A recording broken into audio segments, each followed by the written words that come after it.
ମଇଦା ଖାଉଥିଲେ ହୋଇଯାଆନ୍ତୁ ସାବଧାନ, ନହେଲେ ଆପଣଙ୍କ ସହିତ ଘଟିପାରେ ବହୁତ ବଡ଼ ଅଘଟଣ।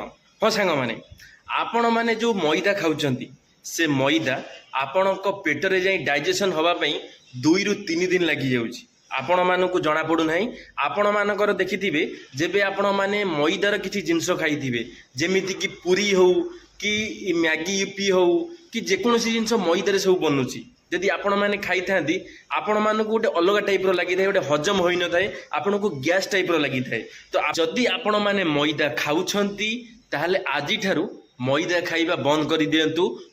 କାରଣ ଆପଣଙ୍କର ଡାଇଜେସନ୍ ପ୍ରୋବ୍ଲେମ୍ ଏମିତି ଆସିବ ଯେ ଆପଣମାନେ 50 ବର୍ଷ ବୟସରେ ମଧ୍ୟ ଆପଣଙ୍କୁ ବହୁତ ପ୍ରକାରର କ୍ୟାନ୍ସର ଦେଖିବାକୁ ମିଳିବ ଯଦି ଆପଣମାନେ କଣ୍ଟିନ୍ୟୁ ମଇଦା ଖାଉଛନ୍ତି। ତ ସେଥିପାଇଁ ମୁଁ ଆପଣମାନଙ୍କୁ ରିକ୍ୱେଷ୍ଟ କରିବି, ମଇଦା କେବେ ବି ହେଲେ ଖାଆନ୍ତୁ ନାହିଁ।